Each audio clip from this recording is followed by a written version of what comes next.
Nginibingelele bazalwane egameni lenkosi yethu uJesu Kristu. Ngicela ukunibingelela nami futhi bazalwane egameni lenkosi yethu Jesu Kristu. Ngicela ukubingelela kakhulukazi labo esiqala ukuba nabo namhlanje kuzona zonke inkundla zokuxhumana.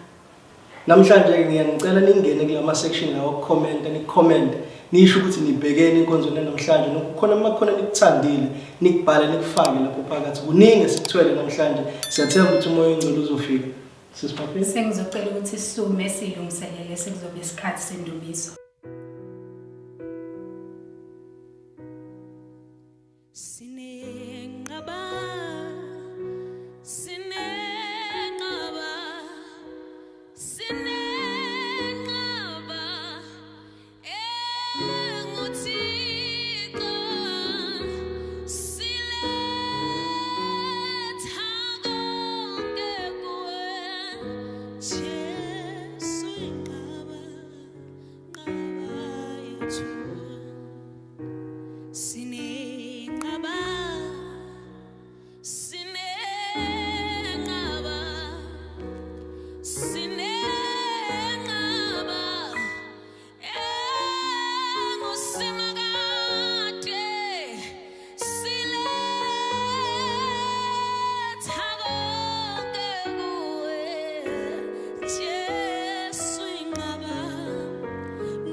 esibalekela kulo, esiphephela kulo moya ongcwele. We love you, Jesus. We love you, Holy Spirit. Nobody like you, Jesus. We thank you, Holy Spirit. We thank you, Jesus.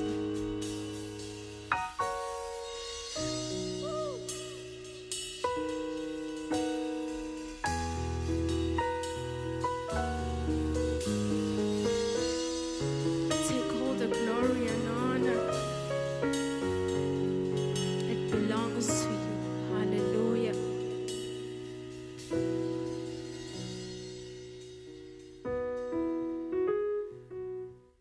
Siphinde sibonge bazalwane isikhathi sesibe naso sindumiso kwintokozo enkulu futhi kuyisipho esihle sivela kuNkulunkulu ukuthi sikwazi ukuhlangana bese siyadumisa uNkulunkulu. Esinye isipho esisitholayo bazalwane ukuthi siyakwazi ukunikeleni ekuhambeni kwevangeli laNkulunkulu. Ningayiki ukunikela ebandleni, isikhathi lesi sinikhuthaza ngaso ukuthi ninikele. Njengamanje kunomlayezo ovela kubaba uMkhabelo okuwona olandelayo. Ngiyathemba ukuthi inhliziyo sezulindele, ngiyathemba ukuthi nathi sesulindele egameni lenkosi yethu Jesu Kristu. Ngiyanibingelela namhlanje, ngiyanamukela enkonzweni yanamuhla. Namhlanje sizokhuluma ngezipho noma zizipho zomusa. Sizoqala uchungechunge lwethu olusha. Sizodlula cishe amasonto abe yisithupha lapho khona sizobe sibheka khona uNkulunkulu akushoyo mayelana nezipho lezi zomusa esizithola lapha encwadini yabaseRoma, Roma 12 uverse 3. Ngizocela ukuthi sike sivule amaBhayibheli ethu sifunde ke khona. Lithi izwi lenkosi kuRomans 12 kusukela lapha kuverse 3. Ngokuba ngomusa engiwuphiweyo ngisho kulowo nalowo phakathi kwenu ukuthi angacabangi ukuthi mkhulu kunalokho afanele ukucabanga, kodwa acabange kube ngokuqonda njengalokho uNkulunkulu abela lowo nalowo isilinganiso sokukholwa. Ngokuba njengalokhu sinezitho eziningi emzimbeni munye, kepha izitho zonke azinamsebenzi munye. Kanjalo thina esibaningi simzimba munye kuKristu, kepha ngabanye siyizitho omunye esomunye. Sinezipho zomusa ezahlukileyo ngokomusa esiwuphiweyo. Uma singesokuprofetha, asiprofethe ngesilinganiso sokukholwa. Uma singesokukhonza, kube senkonzweni. Ofundisayo kube sekufundiseni. Oyalayo ekuyaleni, owabayo enze ngobuqotho, oholayo ngenkuthalo, ohawukelayo ngentokozo. Izwi likaNkulunkulu leli engilifundile libala izinto eziningi, likhuluma ngazo izipho lezi zomusa.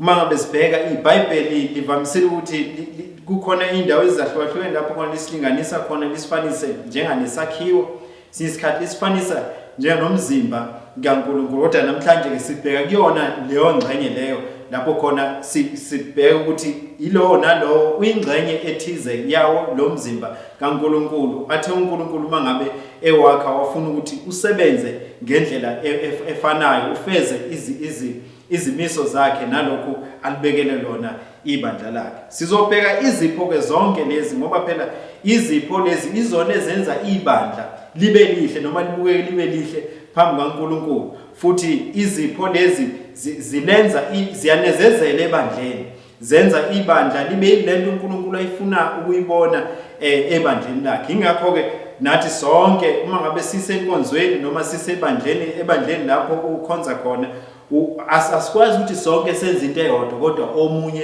wenza okunye nomunye futhi enze okunye ngokwalokho uNkulunkulu amabele kona.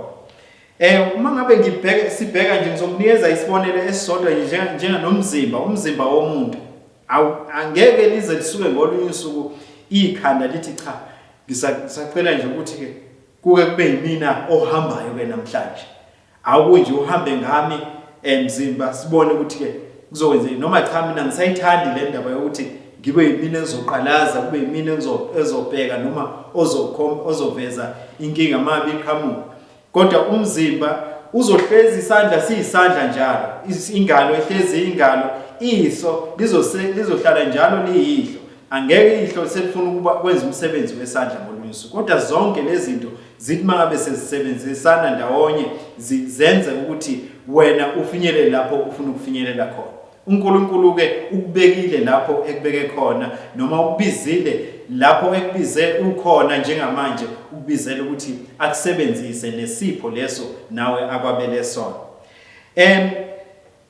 Kunezinto ke ezine engizofisa ukuthi ngidlule kuzona, ngithi ukuchaza nje kafushane ukuthi ikuphi uNkulunkulu kahle kahle afuna ukuthi ikuphi okuzosiza thina umuntu nomuntu ukuze sifeze lento uNkulunkulu asibize leyona umuntu nomuntu nesipho sakhe anaso. Ngoba akekho umuntu engase ngithi akanaso isipho uNkulunkulu amnikezile sona, amnikeza ngomusa.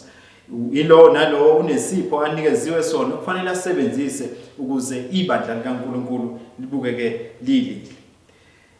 Ake ngibheke kukhona iphuzu lami lokuqala lokuthi wena kuzofanele uzibheke njenganomuntu ohlukile noma unique, mengabe ngisebenzisa ulimi lokweboleka, noma umuntu ongafani, awufani wena nomunye umuntu. Wena ubiziwe noma wena udaliwe waba wena, mina ngidaliwe nami ngaba umbu, akekho omunye umbu futhi okhona. Into le kufanele siqale kuyona, siyamukele. Kwangathi namhlanje ke ulapho ukhona ungayamukela. Ngimilana nje namhlanje ngizokwethula uchungechunge olusha, uchungechunge esodlula kulona cishe amasonto azabe isithupha, lapho khona sizobe sibheka khona lezipho lezi sesifundile ngazo laphayana ezahlukahlukene ukuthi uNkulunkulu ufuna simabe sizisebenzisa ebandleni, sizisebenzise kanjani. Kodwa ngaphambi kokuthi sesifinyelele lapho, ngifuna ukuqinisekisa ukuthi wena wehlukile, awufani nomunye umuntu. uNkulunkulu yebo uthe mabe kudala nawe wakudala ngomfanekiso wakhe. Kunezinto ezikhona ngaphakathi kuwena enhlizweni yakho, kunezinto ezikhona kuwena uqobo eziveza uNkulunkulu. Kodwa phakathi kwakho konke lokho uNkulunkulu wakwenza ukuthi uhluke kunabanye abantu, wakwenza ukuthi uhluke kumina, wakunikeza isipho sakho ukuthi usisebenzise. Lesi sipho ke lesi uNkulunkulu ufuna ukusebenzisela sona ukuze anezezele ebandleni. Wena wehlukile. Okwesibili engifisa ukuthi ukwazi ukuthi wena ufanele ukuthi uxhumane nabanye abantu. Ngoba awukwazi ukuthi uziphumele uJojo wedwa, ufuna ukuzenzela into yakho wedwa ubhekele, kodwa kufanele uhlangane nabanye abantu ukuze uhlangane ube ingxenye yomzimba yalapho uNkulunkulu akubekile khona kulesi sikhathi ukuze akwazi ukuthi akusebenzise ngendlela efanele. Ngeke ngolunye usuku ubone ingalo noma lolunyawo lolongaka right seligijima selibheka le, mhlambe ngolunye usuku ngiyadlulela nje ngisukelelwe izinja ngithi ngiyabaleka sekuphuma lolunyawo libheka le nalolunyawo seliphuma lishona lena, kodwa yonke into yenzeka kube imbomba. Mabe umzimba ubaleka ushona le uyabaleka, mabe kufanele ngihlale phansi umzimba wonke uyabambisana uhlale phansi.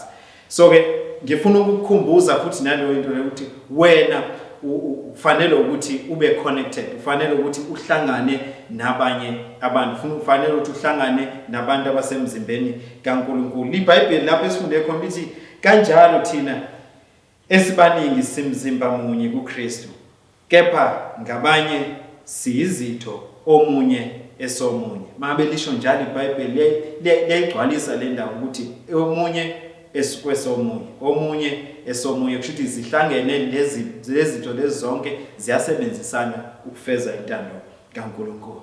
Okunye futhi okwesithathu engifisa ukuthi sikubheke ukuthi wena ufanele ukuthi ukhule. Mhlambe into ongazitshela yona njengamanje ukuthi uzisho wena uqobo ukuthi mina ngifanele ukuthi ngikhule. Kufanele ukuthi ngikhule lapho uNkulunkulu angibizele khona.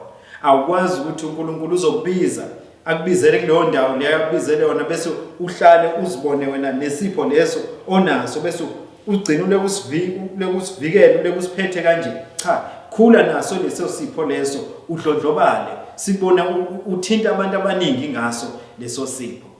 iBhayibheli lishilo laphayana ngenhla, ngisazobuyela kuzona lezi zipho zonke ngoba sisazophinda futhi sizicubungula kafushane ezamaviki eqhubeka uthi mangabe kungesoprofeta asiprofete ngesilinganiso sokukholwa futhi sikwenza ngokukholwa lokho uma kungesokukhonza kube senkonzweni futhi kube ngamama kube sendaweni lapho khona unikezelwe khona indawo yokuthi ukhonze khona ngisho ngamazwi ube isikhonzi le ndawo ukuthi sokukhonza kwenze lokho kube senkonzweni ofundisayo kube sekufundiseni oyalayo ekuyaleni futhi ngamazwi leyo nto leyo nikeziwe gxila kuyona uyisebenzise uyenze ukuthi izidlondlobale ibe yilento enkulu ibe yilento enkulu ezothinta impilo zabantu abaningi enza uthi owabayo enza ngobuqotho oholayo ngenkuthalo ohawukelayo ngentokozo should fanele ukwenze ngentokozo maku hawukela ngentokozo Chuthi iphuzu lami lelade ngigcwalisa lapho ukuthi kufanele sikhule ezipheni lezo esinikeze sona. Okunye futhi okwesineke okugcina ukuthi simelwe ukuthi kube khona okuthize sikwenzayo. Leso sipho lesi akusisona sakho sokuthi usigodle uze uhambe ubuyele ekhaya ezulwini. Kufanele ukuthi mangabe ususidiscover noma usosibonile ukuthi empeleni nakho yilokho uNkulunkulu angibizele kona. Kubambe lokho ngezandla zombili ugijime nakho ucele uNkulunkulu Nkosi ngisebenzise kulento ngisebenzise kulento ongibizele yona. Enye yezinto kufanele singayikhohlwa ukuthi uNkulunkulu akasithathi noma akasiphuci izipho asinikezile zona. Izipho asinikezile zona uNkulunkulu siyaqhubeka sizisebenzise. Kwesinye isikhathi ezinye sigcina sezibonakala noma sesiqhelile kuyena uNkulunkulu. Uthola ukuthi kusabonakala ukuthi kahle yena uphiwe kuleya into leya. Kodwa kube kuthiwa ula enkonzweni ngabe ichuma kakhulu lento yakhe le aphiwe kuyona. Kwesinye isikhathi omunye izimvuke isipho leso simvuke elekude endaweni yakhe mhlambe la endaweni zokucisha uko. Simvuke esehleli khona lapho umuze esehaya ichorus ngendlela ezimange banjiswa abanyoza ababakhona lapho kodwa uthi ukuyalalela uze uthi cha kahle lo ukube kuthusa endlini yenkosi ngabe isipho lesakhe sichume kahle kakhulu ngabe siyawenza siyawufeza futhi umsebenzi kaNkulunkulu. Omunye uthola ukuthi sikhona isipho sokuprofeta kodwa sisebenza ngendlela engafanele. Izipho lezo uNkulunkulu yasinikeza zona. Adima bese sinikezile zona unilindele ukuthi thina sizisebenzise endaweni yakhe, endaweni lapho asibizele khona. Kodwa ke iphuzu lelo lesine bengicizezela ukuthi kufanele kube khona ukuthizo kwenzayo ngaso.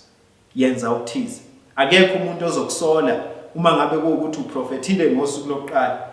Mhlambe washo into engesiyona. Mangabe bekhona abahole eduzane kwakho bazokukhuthaza bazokuqoqa bazokutshela no mhlambe kufanele ngokuzayo uyibeke kanje noma uyibeke kanje. Akekho umuntu o prophet mhlambe into engekho ngizoyilungisa le. Mangabe uprofeta ngaleso sikhathi ufunda isipho sakho leso sidinga ukuthi sinako kuzoba khona abantu abazobaseduzayo nawe baqoqe bakulungise bakukhombise indlela noma ngokuzayo ibeka kanje ngokuzayo ukuthi uma usuyishilo into ucele uNkulunkulu futhi nevesi ukuthi ulethe nalo ivesi ukuze lento leni izwakale kahle. Ulalelisise uNkulunkulu ukuthi uthini zonke lezo zinto lezo sizifunda ngendlela. Ingakho incwadi yeZakha ifundeka kanje. Lithi incwadi yeZakha 18 uverse 16 lithi isipho somuntu siyamenzela indawo simholele kwabakhulu.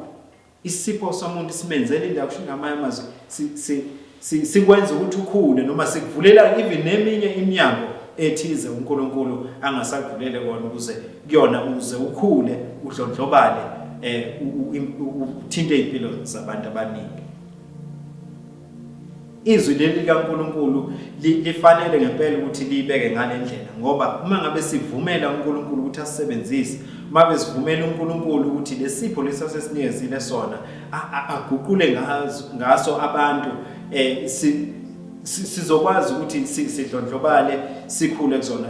Sengathi leli izwi leli lifike namhlanje ukuthi lizokhuthaza ulapho ukhona ukuthi nawe ufanele ukuthi ukhule, ufanele ukuthi usuke ulapho ukhona ube ngcono kakhulu empilweni, ukhule esiphweni leso uNkulunkulu akunikeze sona, uimpact impilo zabantu, uguqule impilo zabantu, ulethe inhliziyo yaNkulunkulu kubantu. Ukupha nje kuyisipho futhi nakho. Mangabe upha iBhayibheli likhulumile ngakho lapha ukuthi wabela abantu ngendlela ngokuthembeka, lisho njalo izwi. So uthi mangabe ukwenza ngenxa ukuthi kuyisipho sakho. Yabona kukhona abantu ongeke uzubahlukanise nokupha. Kukhona omunye othola ukuthi uthi noma ngabe uphumile mhlambe nahamba nothenga isidlo esithize ngaphandle, uthola ukuthi manje mangabe kusho wena uthola sekubangwa manje ukukhokhela lento le. Ngibaningi bazi abanjalo ongeke uzomlwise ngalokho ngoba uzokwenza ngenye indlela, mhlawumbe isikhathi uzoza agcine ecele indlela sengathi uyahamba endlini yangaphandle athi cha useyoyilungisa ibheli. Omunye uthola ukuthi akukho lutho okumvimbayo ukuthi akaphe, methola ithuba lokuthi anike uyanikela ngaleso sikhathi. Omunye othola ukuthi mangabe ekhuluma nawe nje ngenxa ukuthi uphiwe ukuthi akukhuthaze, akushiye uzizwe ungcono ngokuba uwena, akutshela ukuthi akukhuthaze ngobuwena ukuthi wena ufanele ukuthi wenze lokho, ufanele ukuthi wenze lokho, uzizwe ngempela sokhuthazekile endleleni. uNkulunkulu ufuna ukusebenzisa isipho sakho. uNkulunkulu ufuna ukusebenzisa wena. uNkulunkulu ufuna ukuguqula impilo zabantu abaningi ngalesipha kuphile sona. Kwangathi ungaba ingxenye ke nawe yalolu chungechunge lo lezi sihamba ndawonye silibuka sihlephula zonke lezi zipho lezi esisazodlula kuzona kulamaviki amahlanu elandelayo, sibuka ukuthi lesipho sichaza ukuthini, lesipho sisebenzisa kanjani, lesipho lesi siyini kahle kahle singaziveza kanjani ebandleni. Zonke lezi zipho zithi mangabe zisetshenziswa endlini kaNkulunkulu zilakhe ibandla likaNkulunkulu liqine libe lento uNkulunkulu ayifunayo. Nazi izinto engifisa ukuthi uzenzeke namhlanje, kusukela namhlanje kuyalela. Uma ngabe uhamba uya ku www.onelifechurch.org.za uzofika khona uthi mangabe ungena uzolibona uchungechunge lwethu lapho lukhona, kukhona lokho kuthiwa i-gift test kubhalwe ngesiLungu. Ngizocela ukuthi uhambe ugcinazele nje khona noma uklikhe khona kube kanye, and then ngemva kwalokho uzobe usudlula kuleyo test leyo ezofika icubungule kahle wena, noma uzophendula futhi imibuzo le ezobe ibuziwe lapho ngokukhulu ukuthembeka. Uzolibona uyiphendula lemibuzo bese ekugcineni bese iyakhombisa ukuthi isipho esithize wena umkhulu kangakanani kusona, noma une-ability engakanani ukuthi usenze leso sipho leso. Bese izilandelanise njalo zonke lezi ezibaliwe laphana eBhayibhelini lapho sifunde khona namhlanje encwadini yabaseRoma. Uzothi mama usuyibukisisile ke kahle ke angisho ukuthi lento lena akusiyona into eyumlilo bazalwane, akusiyona into enjalo, kodwa yinto esethi ukuthi ngalesikhathi uphendula imibuzo ezobe ibhaliwe lapho bese ikunikeze ke ama result noma imiphumela ke yakho. Uzobe sobona wena ukuthi kahle kahle isipho sakho onaso isiphi, ngoba ngenza kwesinye isikhathi uthola ukuthi ngiyakhuluma nje namhlanje wena awuzazi ukuthi isipho sakho kahle kahle isiphi, kodwa le test le izokusiza ekufezeni lokho. Bese kuba khona nama study guides, kube khona nezinye izinto ozokwazi ukuthi mangabe ungena lapha online uzithole bese uyasebenzisa. uNkulunkulu namhlanje ufuna ukukusebenzisa, ngizoyiphinda futhi leyo. uNkulunkulu ufuna ukusebenzisa kwangathi mangabe sihamba kulolu chungechunge nawe ekugcineni kosuku uzothola usukubona lokho uNkulunkulu akubizele kona, ngoba kwesinye isikhathi omunye ugcine senza izinto efuna ukujabulisa abanye abantu, enza izinto ngoba nake ebona ithuba ngaleso sikhathi leso ukuthi uyayenza into kodwa akusiyona into esenhlizweni yakhe, ugcina esenza amaphutha amaningi kwesinye isikhathi.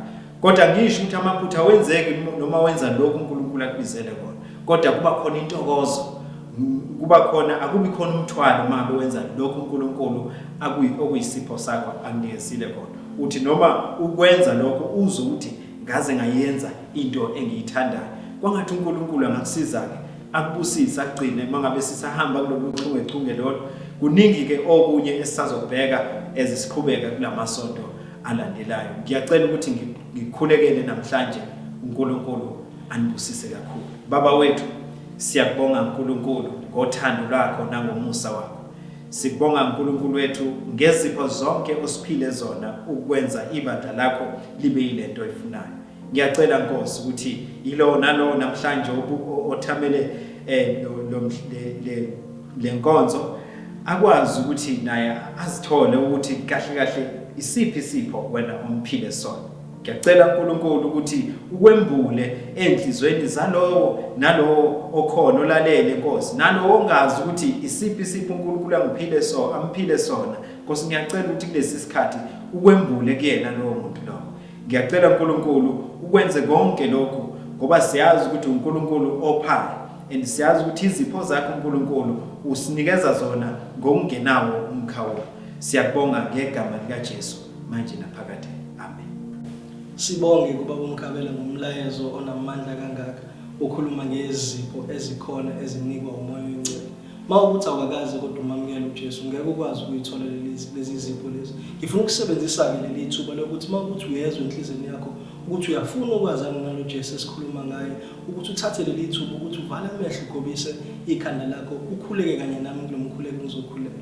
uthi baba wami osezulwini ngiyacela njengamanje ukuthi uwamukele umphefumulo wami ube sezandleni zakho ngicela ukufa ngokudala ngivuke sengiyisidalwa esisha ngingamukeleke ezwe embusweni wakho moya oyingcwele kusukela manje kuze kube phakade egameni lenkosi yethu uJesu Kristu kuze kube phakade amen Cela ukuthatha leli thuba futhi bazalwane ngivale inkonzo yebo uyasho umbhalo ukuthi zonke izipho ezinhle zivela kuNkulunkulu sesiyobonana kuma connect sicela ukuthi siye endaweni zebandla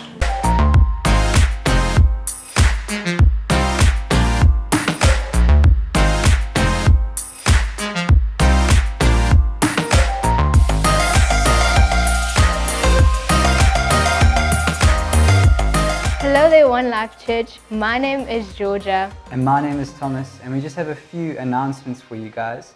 Us as the D team have been so excited. We've got this event happening from the 14th to the 17th of July this year. It didn't happen last year, but it's happening this year, and it is One Conference. We've shared our testimonies at D team with each other, and we've just seen how impactful One Conference was on everybody's testimony. Yeah. And so we're looking forward to the testimonies that are going to be coming out of that. It's a youth conference where youth from all over KZN come and meet together. There's different tribes and competitions, and there's lovely worship. It's just a great time. But speaking about testimonies, over the past weekend we had Sparkle, and it was actually such an awesome time, and there were so many testimonies that came out of that. But us as the men were sitting around like, when is our turn coming? And our turn is finally here. It's on the 23rd of July. It is Man Up, our men's camp, and we are so excited for that to be happening. Speaking about new things coming up in the life of the church, this Sunday we are starting our new preaching series called Gifted. I'm super excited for this preaching series because we're going to look into the spiritual gifts that God has given us individually. So that is super exciting. Also, if you are not a part of a Connect group, it is so important that you join one. It's just a good time of like-minded people where we talk about Jesus, and it's just a good community to be in. Also, if you Google onelifechurch.org.za/gifted, you can do our gifted assessment. It's just going to be a good time. But that's all from us this Sunday. So I hope you have an awesome week.